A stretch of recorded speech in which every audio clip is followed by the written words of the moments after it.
Hello guys, it's Willie from YouTube, and today I got a story for you guys. This is story time. I'm going to tell you one of the times when I had a tenant that I moved in that really destroyed the room that he was in.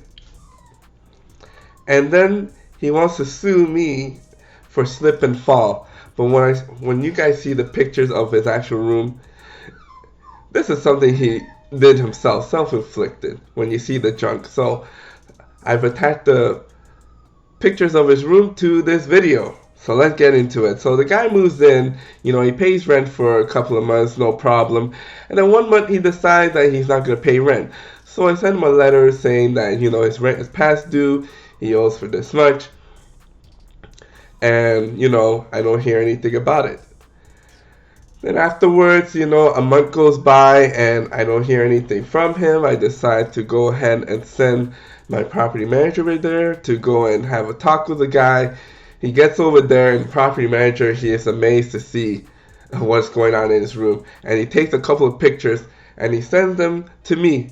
And of course, the tenant has a grocery list of all the reasons why he can't pay rent. And I told, I already knew that he's on social disability, so he must be getting his money from the government every month to pay rent. So there really is no excuse for him not to pay rent.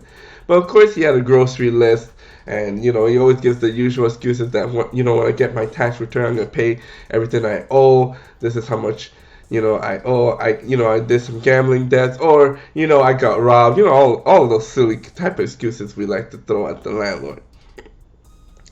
So he sends me the pictures, and I looked at the pictures and I was like, oh my god. No wonder he slipped and fell. Look at all the junk that's in his room. That's why he slipped and fell. This is nothing that I created. This is self-inflicted. So, I just ignored it, because this is a bunch of nonsense. Then a law firm calls me and says that we have a tenant here who said they had a slip and fall and they got injured on your property. And I was like, oh, really? And then when they called me, you know what I did? I sent the law firm pictures of his room. And all of a sudden, I didn't hear anything from them.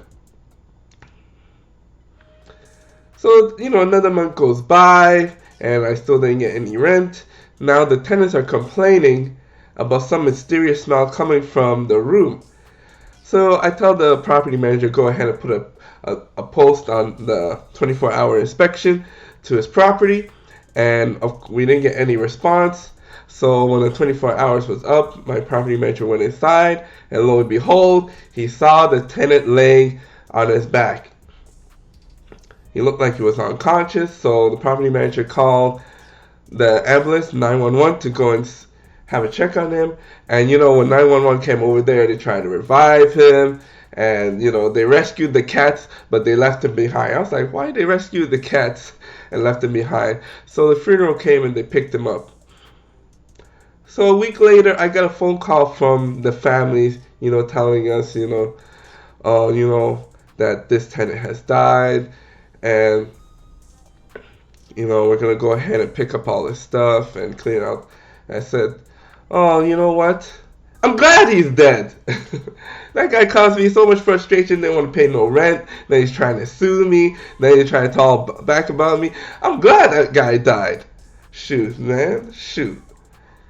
Feel so relieved. Kind of like when the Allies killed Hitler and now they're all relieved from the war. That guy was putting me through so much stress. And those family members, they were silent over the phone. Because they knew when they went into his room that all the mess he left behind, they didn't know all the other stuff that he was trying to do. Try to sue me and all that stuff. They were like, oh, wow, that's crazy. He did all that? Yeah, he did all that.